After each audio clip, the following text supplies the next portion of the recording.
वर्ष था 1193। उत्तर भारत के आसमान में धुएं के काले बादल उठ रहे थे। एक ऐसी आग जल रही थी जो 3 महीनों तक नहीं बुझी, और जब वो आग बुझी तो दुनिया का सबसे महान ज्ञान का मंदिर राख हो चुका था। आज हम उस दिन की कहानी सुनाएंगे जिस दिन मानवता ने अपना सबसे बड़ा खजाना खो दिया, हमेशा के लिए।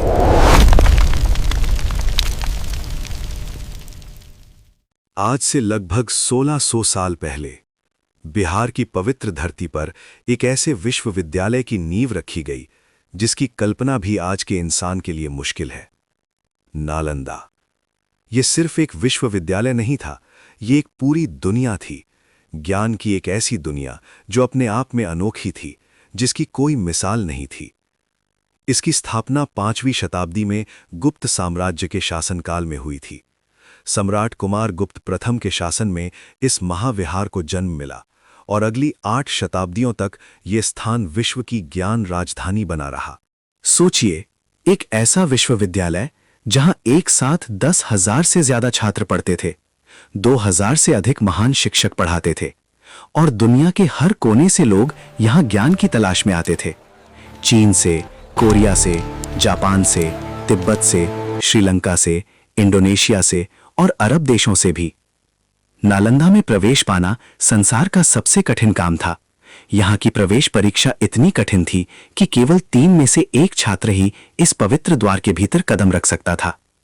यहां गणित पढ़ाई जाती थी, खगोल शास्त्र पढ़ाया जाता था, दर्शन शास्त्र, चिकित्सा शास्त्र, भाषा विज्ञान, धर्मशास्त्र और न जाने कितने अनगिनत विषय। जब चीनी यात्री हुएनसांग यहां 7वीं शताब्दी में आए तो वापस जाकर उन्होंने लिखा, नालंदा की भव्यता देखकर ऐसा लगता है जैसे स्वर्ग धरती पर उतर आया हो। लेकिन नालंदा की सबसे बड़ी और सबसे अनमोल संपदा थी उसका पुस्तकालय, धर्मगंज, ज्ञान का खजाना। 3 विशाल इमारतों में फैला ये पुस्तकालय, जिन्हें रत्नसागर, रत्नोदधि और रत्नरंजक कहा जाता था, इनमें 90 लाख से अधिक पांडुलिपियां संग्रहित थीं। 90 लाख पांडुलिपियां। ऐसी किताबें जो आज दुनिया में कहीं नहीं मिलती, ऐसा ज्ञान जो शायद आज भी पूरी मानवता को बदल सकता था। हजारों वर्षों की मेहनत, लाखों विद्वानों की रातों की नींद, करोड़ों शब्दों का अनमोल संग्रह, सब एक जगह, सब सुरक्षित, या कम से कम ऐसा सभी सोचते थे। लेकिन 12वीं शताब्दी के अंत में उत्तर भारत में एक भयानक तूफान उठ रहा था। मोहम्मद बिन बख्तियार खिलजी, एक क्रूर और महत्वाकांक्षी योद्धा जो अफगानिस्तान की पहाड़ियों से उतरा था, जो दिल्ली सल्तनत का एक खूंखार सेनापति था, जिसने उत्तर भारत में एक के बाद एक राज्य जीतने शुरू किए, जो आग और तलवार के बल पर आगे बढ़ता जा रहा था। और अब वो बिहार की ओर बढ़ रहा था। नालंदा के विद्वानों और भिक्षुओं को खबर मिली, लेकिन शायद उन्हें यकीन नहीं था। शायद उन्होंने सोचा, ज्ञान के इस पवित्र मंदिर को कोई क्या नुकसान पहुंचाएगा, यहां तो सिर्फ किताबें हैं, सिर्फ ज्ञान है। वो बहुत गलत थे। 1193 का वो काला और अभिशप्त दिन। बख्तियार खिलजी की विशाल सेना नालंदा के द्वार पर पहुंची। उसने दूर से नालंदा की ऊंची ऊंची दीवारें देखीं। उसने उन विशाल भवनों को देखा। उसने सोचा, ये कोई समृद्ध किला है। उसने हमले का आदेश दे दिया। नालंदा के भिक्षु और विद्वान जो कभी तलवार नहीं उठाते थे, जो ध्यान और ज्ञान में जीते थे, जिनके हाथ लेखनी थामने के लिए बने थे, वो क्या करते? खिलजी की सेना ने नालंदा में प्रवेश किया, और जो उन्होंने देखा उसे देखकर वो हैरान रह गए। उन्हें सोना नहीं मिला, हथियार नहीं मिले, खजाना नहीं मिला, बस किताबें मिलीं, लाखों किताबें। खिलजी के सैनिकों ने पूछा, ये क्या है? ये भिक्षु कौन है? ये ग्रंथ किस लिए हैं? और जब उन्हें पता चला कि ये सब बौद्ध और हिंदू धर्म की शिक्षाओं के ग्रंथ हैं, तो उन्होंने एक निर्णय लिया, एक ऐसा निर्णय जिसे इतिहास कभी माफ नहीं करेगा। उन्होंने आग लगा दी। उस दिन जो आग जली वो 3 महीनों तक जलती रही। 3 पूरे महीने नालंदा का पुस्तकालय जल रहा था। 90 लाख पांडुलिपियां राख बन रही थीं। हजारों साल का ज्ञान धुएं में उड़ रहा था। आग की लपटें इतनी ऊंची थीं कि आसपास के गांवों के लोग देख सकते थे। उन्होंने आसमान को लाल होते देखा। उन्होंने ज्ञान को जलते देखा। उस समय कुछ बहादुर विद्वानों ने किताबें बचाने की कोशिश की, कुछ अपनी जान जोखिम में डालकर भाग निकले, कुछ को मार दिया गया और कुछ ने अपनी आखिरी सांस तक अपनी किताबें सीने से लगाए रखीं। तिब्बती बौद्ध परंपरा में एक मार्मिक कहानी आज भी जीवित है।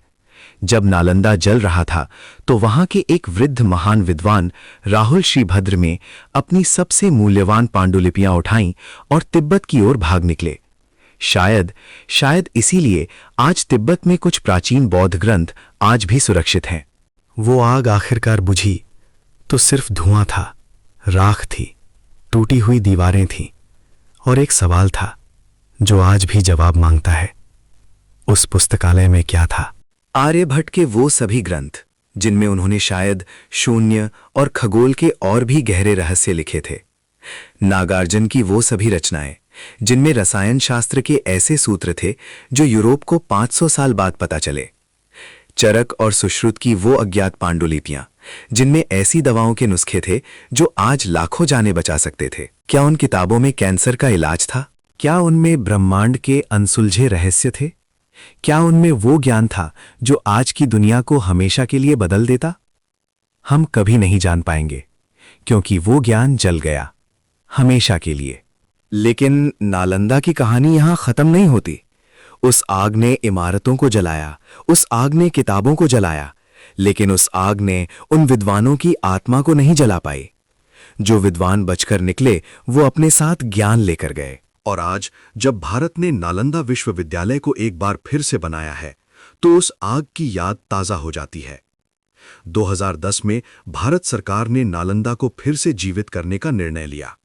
2014 में नए नालंदा विश्वविद्यालय ने अपने दरवाजे खोले, उसी बिहार की धरती पर, उन्हीं खंडहरों के पास। क्योंकि नालंदा सिर्फ एक इमारत नहीं थी, नालंदा एक सोच थी, एक विश्वास था, एक सपना था, और सपने कभी नहीं जलते। इतिहास के पन्नों में नालंदा का नाम सुनहरे अक्षरों में लिखा है और उस भयानक रात की आग की लपटें आज भी हमें एक सच्चाई याद दिलाती हैं। ज्ञान इस संसार की सबसे बड़ी ताकत है और जो इसे नष्ट करना चाहते हैं वो खुद इतिहास में सिर्फ अंधेरे के प्रतीक बनकर रह जाते हैं। नालंदा जला दिया गया, लेकिन नालंदा की रोशनी आज भी जल रही है।